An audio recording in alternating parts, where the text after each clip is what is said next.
Kirk was looking at his phone again, so I pulled mine out too, checking Instagram. Finch's girlfriend, Polly, had just posted a photo of the two of them, the caption reading, "We're both tigers, y'all. Clemson and Princeton, here we come." I showed the picture to Kirk, then read aloud some of the congratulatory comments from children of our friends who would be in attendance tonight. "Poor Polly," Kirk said. "They won't last a semester." I wasn't sure if he meant the distance between South Carolina and New Jersey, or the mere reality of young love. But I murmured my agreement, trying not to think of the condom wrapper that I'd recently found under Finch's bed. The discovery was far from a surprise, but it still made me sad, thinking of how much he had grown up and changed. He used to be such a little chatterbox, a precocious only child, regaling me with every detail of his day. There was nothing I hadn't known about him, nothing he wouldn't have shared. But with puberty came an onset of remoteness that never really cleared, and in recent months, we'd talked very little, no matter how hard I tried to break down his barriers. Kirk insisted it was normal, all part of a boy's preparation to leave the nest. "You worry too much," he always told me.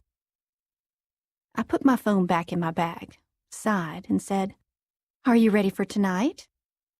"Ready for what?" he asked, draining his bourbon as we turned onto 6th Avenue.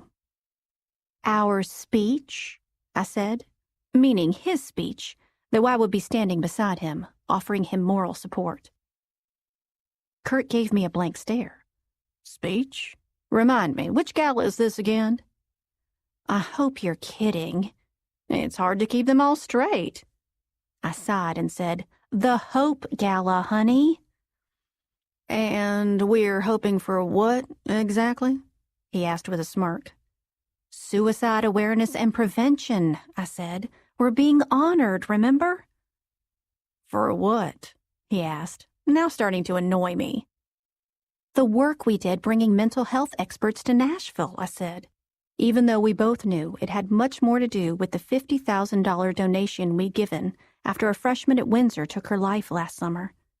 It was too horrible for me to process, even all these months later. "I'm kidding," Kirk said, as he reached out to pat my leg. "I'm ready."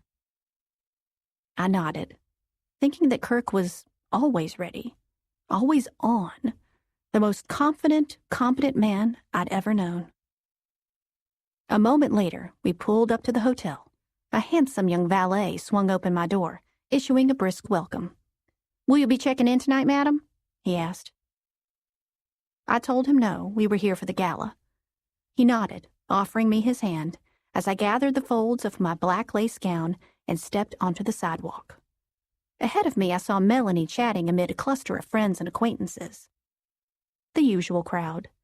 She rushed toward me, giving me air kisses and compliments. "You look amazing, too. Are those new?" I reached up to her face, my fingertips grazing the most gorgeous chandelier diamond earrings. "Newly acquired but vintage," she said. "Latest apology from you-know-who." I smiled and glanced around for her husband. "Where is Todd, anyway?" "Scotland. Boys' golf trip, remember?" she said, rolling her eyes. "That's right," I said, thinking that it was hard to keep up with Todd's boondoggles. He was worse than Kirk. "Will you share this fellow with me tonight?" Melanie asked with a shimmy of her shoulders as Kirk rounded the car and joined us. "I'm sure he has no objections," I said, smiling. An accomplished flirt, Kirk nodded, giving Melanie a double cheek kiss. "You look stunning," he told her. She smiled and thanked him, then shouted, "Oh my God, I heard the fabulous news. Princeton, you must be so over the moon proud." "We are. Thanks, Mel. Has Bo made a final decision?" Kirk asked, shifting the attention to Melanie's son. His friendship with Finch, going all the way back to the 1st grade, was really the reason Mel and I had become so close. "It's looking like Kentucky," Melanie said. "Full ride?" Kirk asked. "Half," Melanie said, beaming. Bo was an average student, but an amazing baseball player, and had similar offers from a handful of schools. "That's still really impressive. Good for him," Kirk said.